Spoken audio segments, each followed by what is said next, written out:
अखन अहाँ सब सुन रहल छी मैथिली एक्सप्रेस की शानदार प्रस्तुति।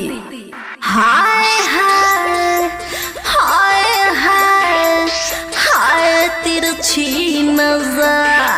डीजे मनीष रक्सौल।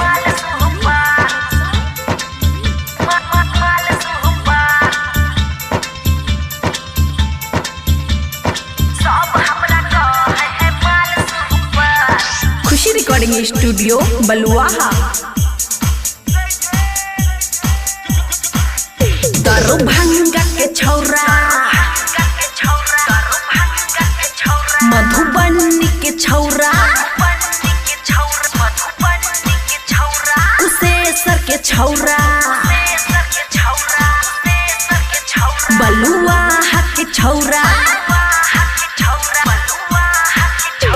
सहरसा के छौरा, सुपौल के छौरा, कंदाहा के छौरा, खगड़िया के छौरा, एक टके ओहे के निहारे भीतर। सब हमरा कहे है माल सुपर, सब हमरा कहे है माल सुपर, बुझला।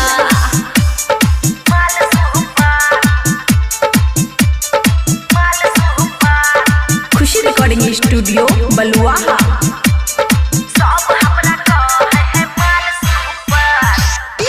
मनीष रक्सौल।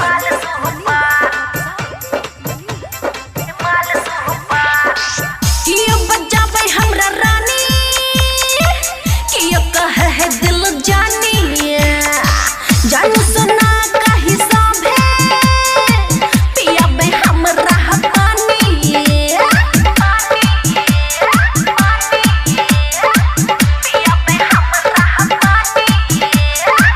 कियो बजाबै कहे रानी, कियो कहे है दिल जानी, जानू सुना कही सभे पियाबै हमरा पानी।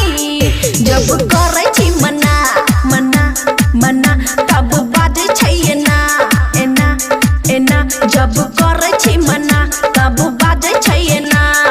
टन टन सिटी मारे जहिना कुकर, सब कहे हमरा हमाल सुपर, सब कहे हमरा हमाल सुपर। डीजे मनीष रक्सौल। खुशी रिकॉर्डिंग स्टूडियो बलुआहा।